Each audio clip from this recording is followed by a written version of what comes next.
Welcome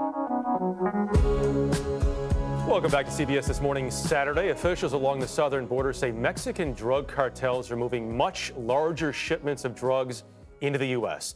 The amount of fentanyl, an especially dangerous substance that was confiscated by the Texas Department of Public Safety, jumped 800% in just 1 year. Janet Shamlian got an exclusive look at one area where agents and state troopers say it's harder to track drug smugglers because more migrants are also crossing the border. Border Patrol agent Jerry Galvan oversees a desolate patch of the border just west of El Paso, a spot where he says 11,000 migrants tried to enter the U.S. last month. In fact, this is the spot where smugglers dropped sisters, ages 3 and 5, over the 14-foot-high barrier in April. It's very vast here. Correct. What are you seeing in terms of the cartel movement? Well, they're profiting a lot right now. Galvan says traffickers have been able to smuggle more drugs through the border because so many agents are focused on people coming across. If we didn't have as many migrants coming over at this point in time, would it be harder for them to move the product? Definitely. The fact that they know that the migrants eat up a lot of our time and effort. The DEA says the biggest increase is in fentanyl, the synthetic opioid so potent, a teaspoon is enough to kill as many as 3,000 people.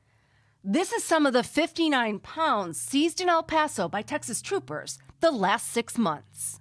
If that almost 60 pounds of fentanyl had reached the streets and not been stopped, what could have been the result? The result is mass casualty. We cannot afford to stand by and let fentanyl come across the border. When it does, street-level networks use the interstates to send it across America, like I-10 to California or I-25 to Colorado, where more than 1,300 people died from overdoses last year, the most in state history. 31-year-old Sarah Whitner was one of them, her sister and father speaking out to help others. I was doing CPR on my own daughter, trying to bring her back, knowing that it probably wasn't going to work. We had to try. Not something I would ever wish on anyone, because that will never go away. Border Patrol agent Joel Freeland says even with multiple agencies working together and advanced technology, they're often outnumbered. They use these opportunities when our agents are occupied apprehending these people who are coming over, and that's when they're moving their drugs at the same time. An escalating war with casualties far beyond the border. For CBS This Morning, Saturday, Janet Shamlian, El Paso.